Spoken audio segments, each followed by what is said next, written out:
Hi hello everyone. இந்த வீடியோவில் நம்ம கோயம்புத்தூர் பக்கத்தில் இருக்கிற ஒரு பிளேஸை பற்றி பார்க்க போகிறோம். அதுதான் காவா. கோயம்புத்தூர்லேருந்து 72 கிலோமீட்டர் தான் வரும். ஸோ நாங்கள் ஈவினிங் ஒரு ட்ரிப் போகலான்ட்டு கிளம்புனோம் 4 o'clock. ஸோ அந்த இடம் போகிற வழியில் பார்த்தா நமக்கு கிளைமேட்டில் ரொம்ப சூப்பராக இருந்துச்சு. அதுவும் வாழையார் தாண்டினதுக்கப்புறம் கிளைமேட்டு ஃபுல்லாக சேஞ்ச் ஆயிடுச்சு. அதுக்கான வழி பார்த்தோம்னா நம்ம பாலக்காடு பைபாஸில் போகும்போதே நமக்கு கஞ்சிக்கோடு அப்படிங்கிற பிளேஸ் வரும். அதை தாண்டி இன்னும் கொஞ்சம் தூரம் போனோம்னா செகண்ட் சிக்னல். ஸோ அந்த சிக்னல்லேருந்து நம்ம சர்வீஸ் ரோட்டில் லெஃப்ட் எடுக்கணும்.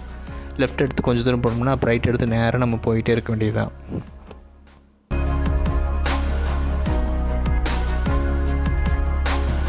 போகிற வழியிலே நமக்கு சர்ச்சு வரும். சர்ச்சிலேருந்து நம்ம ரைட் எடுக்கணும். கார்னரில் ஸ்நாக்ஸ் கடை இருக்குது. நம்ம வேணால் பார்சல் வாங்கிக்கலாம், இல்லாட்டி அங்கேயும் சாப்பிட்டுட்டு போகலாம். ஸோ நமக்கு ஃபுட்டுக்கு எந்த ப்ராப்ளமும் இல்லை. அதுவும் இல்லாமல் காவா போகிற வழியிலே உங்களுக்கு ஃபுட்டு கடைலாம் நிறையா இருக்குது. இது மழை சீசனுங்கிறதுனால நீங்கள் போகிற வழியிலே சின்ன சின்ன ஆறு மாதிரிலாம் இருக்கும். அதையும் பார்த்து என்ஜாய் பண்ணிகிட்டே போகலாம். பார்க்குறதுக்கு நல்லாயிருக்கும். இதுதான் நான் சொன்ன இடம். இங்கே வந்து ஃபேமிலியோடையும் வரலாம், ஃப்ரெண்ட்ஸோடையும் வரலாம்.